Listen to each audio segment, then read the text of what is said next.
5 seconds to go.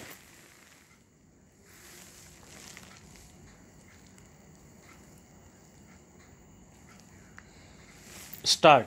So far as the filing of complaint directly before the commission because of higher valuation, the procedures laid down in Rule 14 of the rules have to be followed, and in that case the name of the opposite party has to be given so far as they can be ascertained.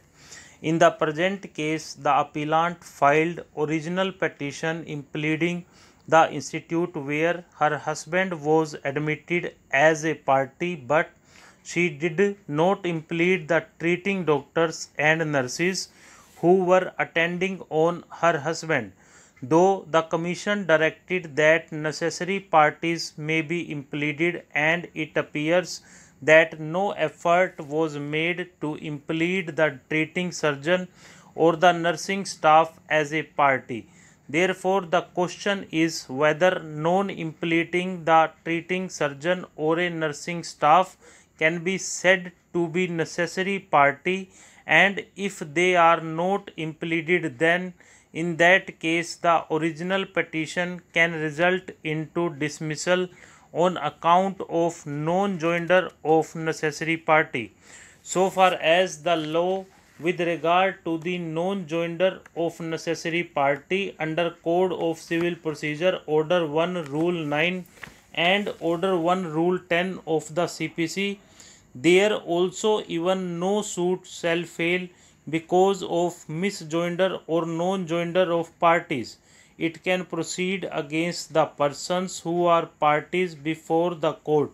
Even the court has the power under Order 1 Rule 10(4) to give direction to implead a person who is necessary party. Therefore, even if after the direction given by the commission the concerned doctor and the nursing staff who were looking after the deceased A.K. Garg have not been impleaded as opposite parties, it cannot result in dismissal of the original petition as a whole.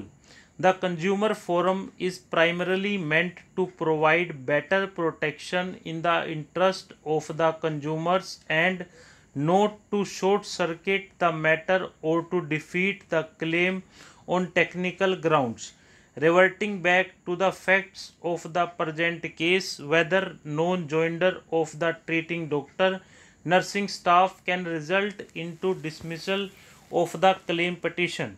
As a matter of fact, when a patient is admitted to the highly commercial hospital like the present institute, a thorough checkup of the patient is done by the hospital authorities. It is the institute which selects after the examination of the patient that he suffers from what malady and who is the best doctor who can attend, except when the patient or the family members desire to be treated by a particular doctor or the surgeon, as the case may be.